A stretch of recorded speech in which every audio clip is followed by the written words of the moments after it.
कौन है ये श्रियंका पाटिल, ये आपको बताऊंगा क्योंकि भाई इस लड़की ने कमाल किया है। इंस्टाग्राम की रील्स में जब ये लड़की डांस करती है तो दुनिया दीवानी हो जाती है, सबके होश उड़ जाते हैं देखने के बाद। लेकिन जब इसके हाथ में गेंद आती है और पिच पर ये आती है तो फिर बल्लेबाजों के इसकी गेंद देख कर होश उड़ जाते हैं, क्योंकि टर्न जब कराती है तो बीस्ट बन जाती है। खुद श्रियंका पाटिल ने कहा आरसीबी ने फाइनली 16 साल के इंतजार के बाद मेंस न सही विमेंस ही सही टाइटल तो जीता, और उस टाइटल को जिताने में श्रियंका पाटिल का हाथ नहीं है, पूरी की पूरी बॉल है। श्रियंका पाटिल कौन है? 2013 में इस लड़की के अंदर क्रिकेट की आग जगी। क्यों? क्योंकि इसकी मुलाकात हुई थी अपने आइडियल विराट कोहली से। 2013 का वो सीजन था, विराट कोहली से मुलाकात होती है श्रियंका पाटिल की। तो उसके बाद क्या होता है? उसके बाद जुनून आता है। जुनून जब क्रिकेट का आता है तो फिर खेल शुरू होता है। खेल शुरू होने में कई सारी चीजें होती हैं। 2019 में 13 के बाद 6 साल बाद 2019 में अक्टूबर में डेब्यू होता है कर्नाटक के तरफ से। पौंडीचेरी के अगेंस्ट 1 विकेट लेती है। कुछ यादगार ज्यादा नहीं होता, लेकिन उसके बाद जो होता है वो कमाल होता है, क्योंकि वहां से फिर ये रुकने वाली नहीं थी।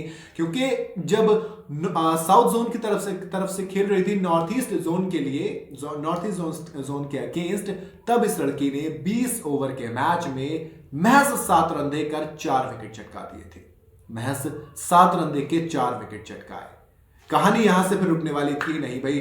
श्रियंका पाटिल की ये सिर्फ और सिर्फ शुरुआत थी, क्योंकि इसके बाद जब आपको लिस्ट ए के लिए बुलाया जाता है जनवरी 2023 में, तो फिर सेंचुरी, हाफ सेंचुरी भी ठोक देती है। 73 रन की पारी ये खेलती है। प्रॉपर ऑलराउंडर श्रियंका पाटिल निकल के आती है। फिर 2023 में ही इंडिया ए की तरफ से एशिया कप आता है। इमर्जिंग एशिया कप इसमें होता है, जिसमें इमर्जिंग प्लेयर का अवार्ड ये लेकर जाती हैं। और सिर्फ इमर्जिंग प्लेयर का अवार्ड लेके जाती हैं उसकी वजह थी क्योंकि ये लीडिंग विकेट टेकर थी। और एक जगह नहीं, अब यहां से लीडिंग विकेट टेकर बनने की कहानी है। वैसे तो WPL में लीडिंग विकेट टेकर है, पर्पल कैप इन्होंने जीती है। उसके बाद कहानी एशिया कप में पहले इमर्जिंग थी। उसके बाद ये जाती हैं T20 डेब्यू करती हैं ऑस्ट्रेलिया के अगेंस्ट, जहां पर डेब्यू पर 2 विकेट चटका देती हैं। हालांकि रन थोड़े ज्यादा चले जाते हैं, 4 ओवर में 44 रन दे देती है, लेकिन 2 विकेट इंपॉर्टेंट आ जाते हैं। इसके बाद आरसीबी फरवरी में साइन करती है WPL के इनॉग्रल सीजन, पहला सीजन श्रियंका पाटिल आरसीबी के पास जाती है। वही आरसीबी जिसके उस टाइम के कैप्टन 2013 वाले विराट कोहली इनके आइडल हैं, उन्हीं की टीम में ये जाती हैं। फिर अगस्त 2023 आता है और श्रियंका पाटिल को WPL के बाद कहां पे खरीदा जाता है? विमेंस प्रीमियर लीग का जो CPL होता है ना, कैरेबियन प्रीमियर लीग विमेंस वाली, वहां पर। और पहली फीमेल क्रिकेटर बनती है इंडिया की तरफ से जो कि बाहर किसी लीग में खेलती हैं।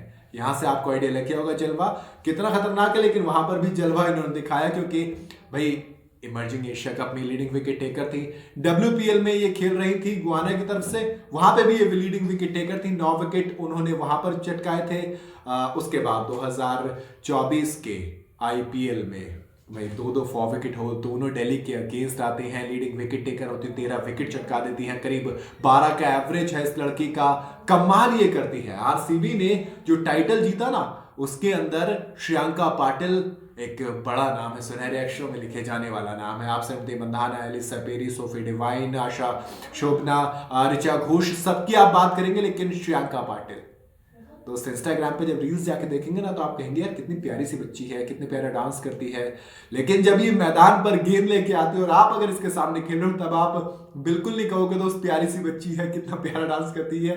ये आपको अपनी फिरकी पे नचाएगी और आप कुछ नहीं कर पाओगे भाई। एलिस कैप्सी से लेकर सब के सब इसके आगे ढेर थे, तो फिर थोड़ी सी दिक्कत आएगी। खैर, आपको क्या लगता है? श्रियंका पाटिल भाई WPL में कमाल कर दिया इन्होंने विमेंस की जो कैरेबियन प्रीमियर लीग है वहां पर कमाल कर दिया। इमर्जिंग एशिया कप में कमाल कर दिया। अब T20 वर्ल्ड कप जो कि आ रहा है विमेंस का, वहां पर इंडिया के लिए ये एक और कमाल कर पाएंगी, क्योंकि जेमिमा रॉड्रिक्स ने इनसे कहा था जब दिल्ली के अगेंस्ट, MI के अगेंस्ट, जब ये आखिरी बॉल पर मैच हारी थी DC के अगेंस्ट, वो जो 1 रन से था ऋचा घोष ने लिया, दूसरी साइड ये थी खड़ी रह गई थी, तो कहा था कोई बात नहीं, एक दिन आप इंडिया के लिए वर्ल्ड कप जीतेंगी। वो बात कितनी सच होगी मुझे कमेंट में जरूर बताइएगा। वीडियो अगर आपको पसंद आई हो तो इसे लाइक और शेयर जरूर करें, और फेसबुक पेज को फॉलो जरूर करें। और चैनल को यूट्यूब पर अगर देख रहे हो तो सब्सक्राइब करते हुए जाइएगा।